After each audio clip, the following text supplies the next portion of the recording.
Hey everyone, here is my video response to Chapter 7 of Ramachandran's book titled Beauty and the Brain, Emergence of Aesthetics.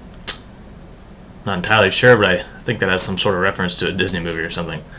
But anyways, so Ramachandran's starting out talking about the 8 different things he has, or 9 different things he has about aesthetics and why aesthetics are important to us as humans, and why we're attracted to aesthetics and what makes us gravitate towards art and things like that. So I like his first 2 things he discussed, grouping and peak shift.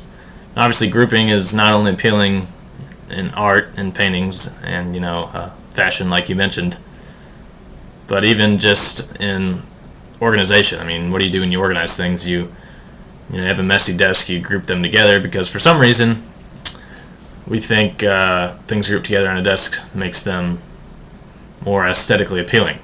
And this is what he's trying to get at throughout the whole chapter, and obviously it's very speculative and pretty hard to test. But I definitely think he's making good points.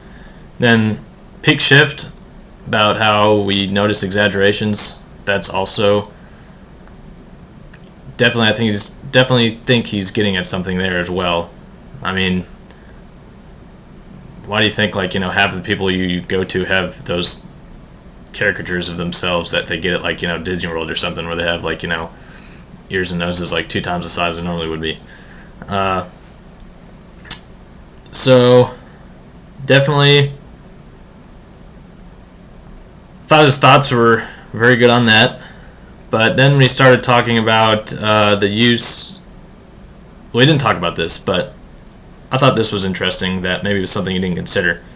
He just used it as maybe it evolved due to our ability to avoid predators, basically, and how we could detect differences in normal foliage. And he used a line example that strangely looked like Mufasa, by the way. He used a line example about how he had the yellow in the background of the green, and you kind of pieced the images together, and he came up with a line. But I think there's more to it than what he didn't mention as well. I mean, obviously he talked in previous chapters about the use of how bright colors are important to us, and we notice these things.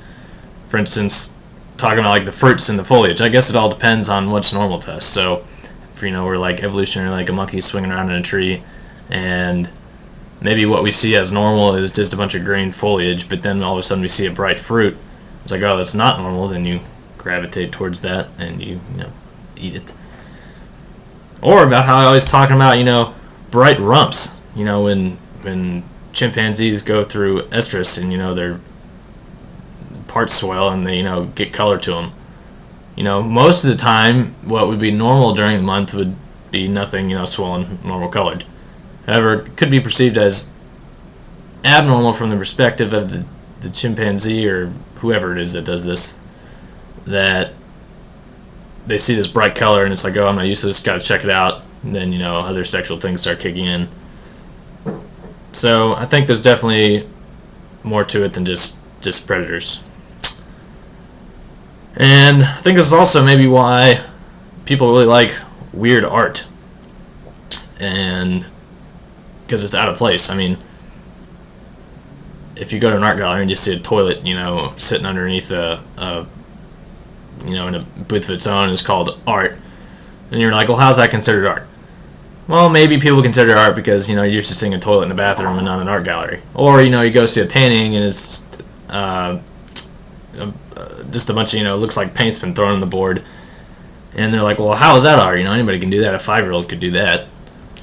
But maybe it's art because you expect to go to an art gallery and see something like Van Gogh painted. It was just some amazing piece of a portrait or something that was just great and coherent and synchronous. But then you see this weird dabble of colors all mixed together, and it's completely the opposite of what you would think you would normally find in an art gallery. So it's kind of abnormal, maybe art. So you can kind of see where he's getting at with that. So those are my thoughts, and that's all I really got.